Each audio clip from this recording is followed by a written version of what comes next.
না না, আমি তো আমার বন্ধুটাকে কোথাও খুঁজে পেলাম না। ও যে কোথায় চলে গেল। আমি যদি আমার বন্ধুটাকে খুঁজে না পাই, তাহলে কি করে তাকে খুশির সংবাদ জানাবো যে সাধু বাবা বলেছে সেই মেয়ে নিজে হেঁটে সাধু বাবার কাছে আসবে। আর ও যদি কোনোভাবে একবার ওই নীল পদ্ম এনে আমার শরীরে স্পর্শ করাতে পারে, তাহলে আমি আমার আগের রূপ ফিরে পাবো। আর আমি যদি আমার আগের রূপ ফিরে পাই, তাহলে আমি আমার বন্ধুকে আমার জীবন সঙ্গী করতে পারবো। কারণ আমি যখন থেকে আমার বন্ধুকে দেখেছি, তখন থেকে যে ওকে আমি মনে প্রাণে ভালোবাসতে শুরু করেছি। আর সারাক্ষণ শুধু ওর কথাই আমার মনে হয়।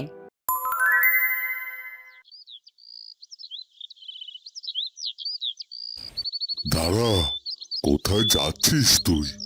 তোকে যেতে হবে না। তুই আমার কথাটা একটি বারের জন্য শোন।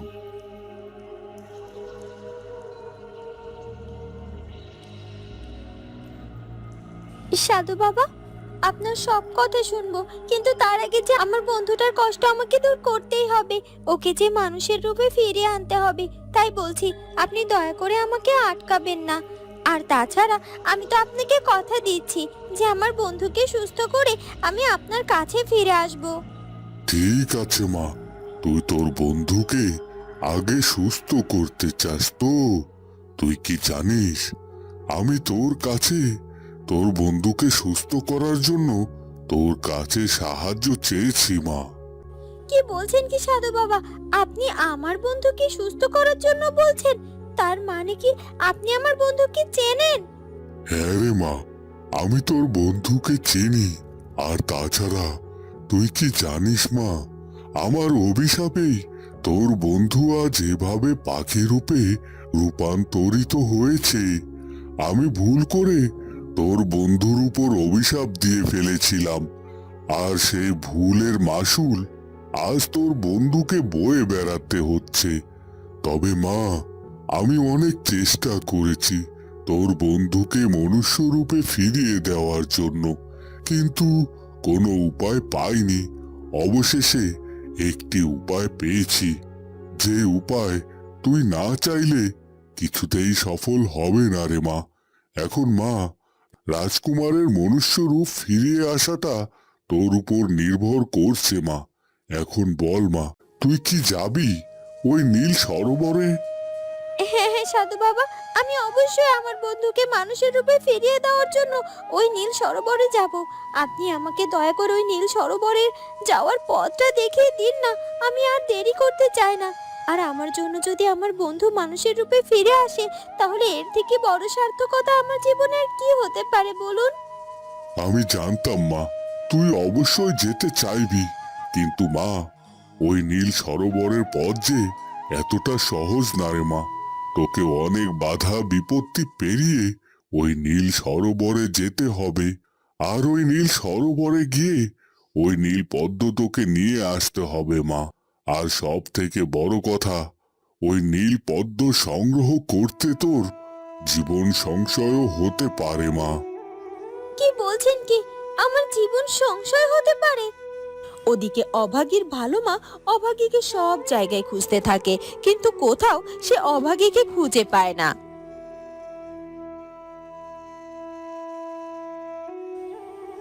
না না, মেয়েটাকে তো কোথাও খুঁজে পেলাম না। আশেপাশে তো সব জায়গায় খুঁজলাম মেয়েটাকে। ঠিক যেখানে যেখানেও যাই, সেখানেও তো খুঁজতে বাকি রাখিনি। কিন্তু তারপরও মেয়েটাকে কেন খুঁজে পাচ্ছি না। কোথায় কোথায় গেল মেয়েটি? আচ্ছা, ও আবার জঙ্গলের মধ্যে ঢুকে পড়েনি তো? আর তাছাড়া ও আমাকে বলল ও নাকি ওর বাবার সাথে দেখা করার জন্য যাচ্ছে, কিন্তু ওকে আমি এত করে বুঝালাম যে তোর বাবা তোর জন্মের আগে মারা গিয়েছে, আর মৃত মানুষের সাথে তো দেখা করা যায় না। তারপরও আমার কোনো কথা না শুনেই বেরিয়ে পড়লো। পাগলি মেয়েটা আমার।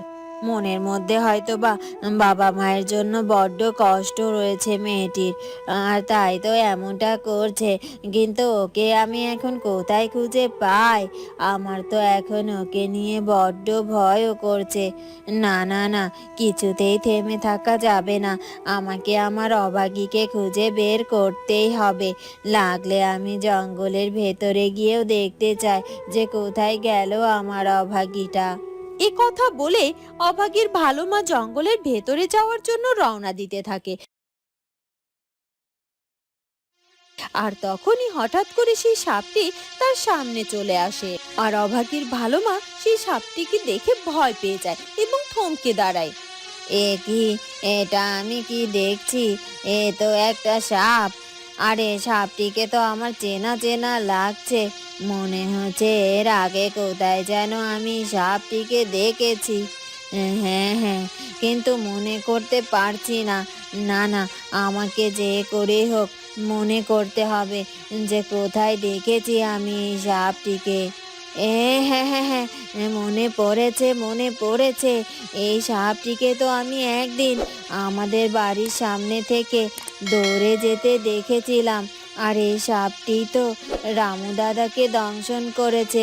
এমনকি আমি শুনেছি অভাগীর মাকেও নাকি এই সাপটি দংশন করেছে। আর এখন এই সাপটি আমার সামনে এসে দাঁড়িয়েছে। আচ্ছা, আর এই সাপটি তো যখন তখন আমার অভাগীর ক্ষতি করে দিতেই পারে। আর তাই আজকে কিছুতেই আমি ওকে ছাড়বো না।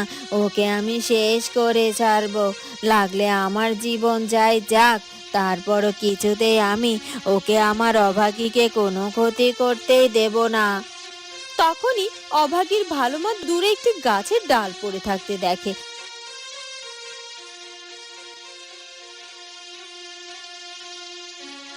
আর সাথে সাথে সেই ডালটাকে হাতে তুলে নেয়। এই তো পেয়েছি আমি। এই লাঠিটিকে দিয়ে এক্ষুনি এই সাপটিকে আমি মেরে ফেলবো, যেন ও আমার অভাগীর কোনো ক্ষতি করতে না পারে। আমি কে সেটা তুই একটু পরে জানতে পারবি। এখন আমি তোকে ভালোই ভালোই বলছি, তুই ওই সাত গড়া মোড় কোথায় আছে সেটা বলে দে। আর যদি ভালোই ভালোই বলে দিস তাহলে তুই প্রাণে বেঁচে যাবি। আর তুই যদি সেটা না বলিস তাহলে তোকে কিন্তু আমি। কি কি করবে তুমি? আমাকে মেরে ফেলবে? ঠিক আছে, তাই করো। আমাকে বরং মেরেই ফেলো। এখানে এভাবে বন্দি হয়ে থাকার চেয়ে মরে যাওয়া যে অনেক ভালো। আর তাছাড়া আমার প্রাণ চলে যাবে, তবু আমি আমার স্বামীর আদেশ অমান্য করতে পারবো না। আর আমার মেয়ের ভবিষ্যৎও নষ্ট করতে পারবো না। আর তাই আমি বলছি, কোনো কিছুর বিনিময়ে আমি ওই সাত ঘোড়া মোহরের খোঁজ তোমাদের কিছুতেই দেব না। দেখেছেন দেখেছেন তন্ত্রপুরী, এই মহিলার তেজ কতটা! ও মরে যেতে শিখার, কিন্তু কিছুতেই মোহরের খোঁজ আমাকে জানাবে না। আর তাই বলছি, ওর মুখ থেকে নয়, আপনি নিজে নিজে আমাকে বলুন ওই সাত গড়া মোহর কোথায় আছে। মরল গিন্নি, এত উতলা কেন হচ্ছ তুমি? আমি তো এখানে শুধু শুধু আসিনি। আর আমি যখন এখানে একবার এসে পড়েছি, সেহেতু আমি ওর মুখ থেকে ওই সাত গড়া মোহর কোথায় আছে সেই খোঁজ বের করেই ছাড়বো। তুমি শুধু একটু চুপচাপ দাঁড়িয়ে দেখো। আর আর ভালোভাবে খেয়াল করতে থাকো যেন কোনোভাবে কক্ষের মধ্যে এই মুহূর্তে কেউ না আসে। আর আমাকে সামান্য কিছুটা সময় দাও। ঠিক আছে, সামান্য কিছুটাই তো সময়, আর এইটুকু সময় আমি সহ্য করে নেব। কিন্তু তন্ত্রমাতা যাই করুন না কেন, একটু তাড়াতাড়ি করুন। তাছাড়া আমি কথা দিচ্ছি, এই কক্ষের মধ্যে কেউ প্রবেশ করবে না। আপনি শুধুমাত্র ওর মুখ থেকে ওই সাত করা মোহরের খোঁজ আমাকে বের করে দিন। ঠিক আছে, আমি যত তাড়াতাড়ি সম্ভব আমার কাজ সম্পন্ন করার চেষ্টা করছি। তার জন্য আমাকে এখানে বসে কিছুটা ধ্যান যজ্ঞ করতে হবে। তারপর তারপরও এমনিতেই সব কিছু নিজের মুখে আমাকে জানিয়ে দিতে বাধ্য হবে। তাহলে তাহলে তাই করুন তন্ত্রবুড়ি, আর দেরি করবেন না। এরপর তন্ত্রপুরী তার জাদুশক্তির মাধ্যমে তার ধ্যানযজ্ঞের ব্যবস্থা করে এবং সেখানে ধ্যানযজ্ঞ করতে শুরু করে দেয়। কি এই মোড়ল কিন্নি কাকে নিয়ে এসেছে? এর মতি গতি কিছুই তো ভালো লাগছে না আমার। আমার মনে হচ্ছে ইনি কোনো তন্ত্র সাধিকা, আর আমি তো জানি তন্ত্র সাধনার মাধ্যমে অনেক কিছু করা যায়। আচ্ছা, উনি আবার কোনোভাবে আমাকে বশ করে ফেলবে না তো? না না না, এটা কিছুতেই হতে পারে না। হে বিধাতা, তুমি আমাকে সাহায্য করো আর এনার হাত থেকে আমাকে রক্ষা করো। কি হলো কি? তুমি চুপ করে দাঁড়িয়ে আছো কেন? তুমি আমার কোনো কথার উত্তর দিচ্ছ না কেন? কি হয়েছে কি তোমার? তাহলে কি তুমি আমাকে চিনতে পারোনি? এ কি? এই জঙ্গল দেখছি আজব জঙ্গল। এই জঙ্গলের পাখিরা দেখি মানুষের মতো কথা বলতে পারে। আমি তো এর আগে কখনো শুনিনি যে কোনো পাখি এভাবে মানুষের মতো কথা বলছে। যাই হোক, ভালোই লাগছে আমার তোমার কথা শুনে। কিন্তু পাখি, আমি তোমাকে কি করে চিনবো বলো তো? এর আগে তো কখনো তোমার সাথে আমার দেখা হয়নি। আজই প্রথম তোমার সাথে আমার দেখা হলো। এ কি, রাঘব এসব কি বলছে? তার মানে ও আমাকে সত্যি সত্যি চিনতে পারেনি। তাই তো দেখছি আসলে আমি অনেক বোকা। আর তাই তো আমি ভেবেই নিয়েছি যে রাঘব আমাকে দেখে চিনে নিয়েছে। আর তাছাড়া ও আমাকে দেখে কি করে চিনবে? আমি তো নিজের রূপে নেই, আমি তো একটি পাখির রূপে আছি। না না, আমি নিজে থেকে আর রাঘবের কাছে আমার কোনো পরিচয় দেব না। কেউ যদি আমাকে নিজে থেকে না চেনে তাহলে আমি কাউকে চেনাতে চাই না। আর তাছাড়া আমাকে এখন আমার বন্ধুকে খুঁজে বের করতে হবে। আর এখানে আমাকে এক মুহূর্ত থাকলেও চলবে না।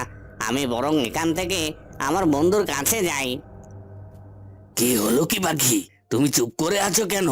আমার কোনো কথার উত্তর দিচ্ছ না যে? এর আগে তো কখনো তোমার সাথে আমার দেখা হয়নি। তাহলে তোমাকে কি করে চিনবো বলো তো? না না, কিছু না, আমি এমনিতেই তোমাকে এসব বললাম। আর তাছাড়া আমার মনের কষ্ট যে কখনো দূর হবে না। আর তাই তো তুমিও আমাকে চিনতে পারলে না। আর তোমাকে দোষ দেব কেন? আমার নিজের পিতা মাতাও আমাকে চিনতে পারলো না। আর তুমি তো, যাই হোক, এখন তুমি তোমার কাজে যাও আর আমাকে যেতে দাও। আমার যে বড্ড তাড়া আছে। এ কথা বলে রাজকুমার পাখিটি সেখান থেকে উড়ে চলে যায়। দাঁড়াও পাখি, দাঁড়াও। তুমি তুমি কোথায় যাচ্ছ? তোমার কোনো কথার মানেই তো আমি বুঝতে পারলাম না। আমাকে তুমি সবকিছু বুঝিয়ে বলো। আর কেনই বা তোমাকে চিনবো আমি? আর তোমার বাবা মা তোমাকে চিনতে পারেনি মানে? এ কি, এই পাখিটি এসব কি বলে গেল? আমি তো কিছুই বুঝতে পারছি না। আর এই পাখিটির বাবা মা এই পাখিটিকে চিনবে না কেন? আর এই পাখিটির বাবা মার সাথেই বা আমার কি সম্পর্ক? ও আচ্ছা, আমি বড্ড ভুল করে বসলাম না তো? এই পাখিটি আবার রাজকুমার পাখি নয় তো? হ্যাঁ হ্যাঁ হ্যাঁ হ্যাঁ, সেটাই নিশ্চয়ই হবে। কারণ রাজগণক তো আমাকে বলেছিল যে রাজকুমার নাকি পাখি রূপে পরিণত হয়েছে। আর তাছাড়া এই পাখিটিও তো সেই কথাই বলছিল। আর এর কণ্ঠস্বরের সাথে রাজকুমারের কণ্ঠস্বর মিলমিল ছিল। বুঝতে পেরেছি, তার মানে এই পাখিটি আর কেউ নয়, এই পাখিটি রাজকুমার পাখি। এই জন্যই তো সে আমার কাছে এসে বলছিল আমি তাকে চিনতে পেরেছি কিনা। কারণ রাজকুমার তো আমাকে বন্ধু হিসাবে চেনে। তাই ও ভেবেই নিয়েছে ওকে দেখে আমি চিনে নেব। ইস, আমি এত বড় ভুল করে ফেললাম। সব কিছু মনে হচ্ছে আমার হাত থেকে বেরিয়ে গেল। আমি তো এই পাখিটিকে হাতে নাগালের মধ্যে পেয়েছিলাম। আর আমি তো চাইলেই এই তরোয়ার দিয়ে এক্ষুনি ওকে শেষ করে দিতে পারতাম। না না, তারপরও আমাকে হাল ছাড়লে চলবে না। একবার যেহেতু রাজকুমার পাখিটি আমি চিনতে পেরেছি, তাহলে ওকে খুঁজে বের করতে আমার খুব বেশি সময় লাগবে না। আমাকে ওকে খুঁজে বের করতে হবে। আর আমার বিশ্বাস ও আমাকে দেখা মাত্রই আমার কাছে আবার আসবে। আর সেই সুযোগে ওকে আমি হত্যা করে ফেলবো। রাজকুমার, তুমি কিছুতেই আমার হাত থেকে বাঁচতে পারবে না, কিছুতেই না। এ কথা বলে রাঘব আবার রাজকুমার পাখিটিকে অনুসরণ করে এগিয়ে যেতে থাকে। ওদিকে মোড়ল মশাই তাড়াতাড়ি করে বাড়িতে ফিরে আসে, কিন্তু বাড়িতে ফিরে এসে সে মোড়ল গিন্নিকে কোথাও দেখতে পায় না। এ কি, আজ বাড়িতে ফিরে আমার স্ত্রীকে কোথাও দেখতে পাচ্ছি না যে। কোথায় গেল সে? আর তাছাড়া এই সময় তো সে বাড়ি থেকে কোথাও যায় না। আমি বরং একটু ডেকে দেখি, হয়তোবা আশেপাশে কোথাও আছে। গিন্নি, ও গিন্নি, গিন্নি, কোথায় তুমি? গিন্নি। মোড়লের ডাকে মোড়ল গিন্নি কোনো সাড়া দেয় না। এ কি, আমার স্ত্রী তো আমার কোনো কথার উত্তর দিল না। তার মানে কি সত্যি সত্যিও বাড়িতে নেই? আমার তো সেটাই মনে হচ্ছে। আজকাল আমার স্ত্রী ব্যবহার আচরণ আমার যে মোটেও সুবিধার লাগছে না। আমার মনে হচ্ছে ও নিশ্চয়ই আমার কাছ থেকে কিছু একটা লুকোতে চাইছে। কিন্তু কি লুকোতে চাইছে আমার কাছ থেকে? আর তাছাড়া ওকে প্রায় মাঝে মধ্যেই আমি বাড়িতে ফিরে ওকে দেখতে পাই না। কিন্তু ও কোথায় যায় এভাবে? এর আগে তো কখনো কোনো দিনও ওকে এভাবে আমার বাড়ি থেকে হুটহাট করে কোথাও বেরোতে দেখিনি। আজকাল ওর চলাফেরা হাব ভাব আমার যে মোটেও সুবিধা লাগছে না। না না, আমাকে চুপচাপ থাকতে হবে আর জানতে হবে আমার স্ত্রী ঠিক কি করতে চাইছে। তখনই হঠাৎ করে মোড়ল মশাইয়ের সামনে তন্ত্রপুরীর যজ্ঞের আগুনের ধোঁয়া ভেসে আসে, আর সে যজ্ঞের আগুনের গন্ধ পেতে থাকে। এ কি, বাড়ির মধ্যে এভাবে আগুনের ধোঁয়া কোথা থেকে আসছে? মনে হচ্ছে কেউ কাঠ জ্বালিয়ে বসেছে। আর শুধু তাই নয়, মনে হচ্ছে কেউ কাঠের মধ্যে ঘি ঢেলে আগুনে পুড়াচ্ছে, সেটাই গন্ধ পাচ্ছি। আর শুধু তাই নয়, আমি ধূপেরও গন্ধ পাচ্ছি। আর তাছাড়া আমি তো জানি কেউ যদি যজ্ঞ সাধনা করে তখন কাঠের সাথে ঘি ঢেলে আগুন জ্বালায় এবং তার মধ্যে ধূপও জ্বালায়। আর এই গন্ধটা এতটাই বিকট যে মনে হচ্ছে আমার বাড়িতে কেউ যজ্ঞ সাধনা করছে। কিন্তু আমার বাড়িতে তো কারো যজ্ঞ সাধনা করার কথা নয়। তাহলে তাহলে এই গন্ধ কোথা থেকে আসছে? না না, ব্যাপারটা তো আমাকে দেখতে হচ্ছে। আমাকে একবার চুপি চুপি আমার বাড়িতে ঢুকে দেখতে হবে। নিশ্চয়ই নিশ্চয়ই কোনো না কোনো কিছু আজ আমার সামনে ধরা পড়বেই। এ কথা বলে মোড়ল মশাই ঘরের ভেতরে প্রবেশ করে। বন্ধুরা, তাহলে কি মোড়ল মশাই গিয়ে অভাগীর মাকে ওই তন্ত্রপুরী এবং তার স্ত্রীর হাত থেকে রক্ষা করতে পারবে? সেটা জানবো আমরা ঝিয়ের মেয়ের ভাগ্য গল্পের পরবর্তী পর্বে। আর আমাদের আজকের ভিডিওটি ভালো লাগলে অবশ্যই আমাদের চ্যানেলটিকে সাবস্ক্রাইব করে দিও। দেখা হবে পরের পর্বে। ধন্যবাদ।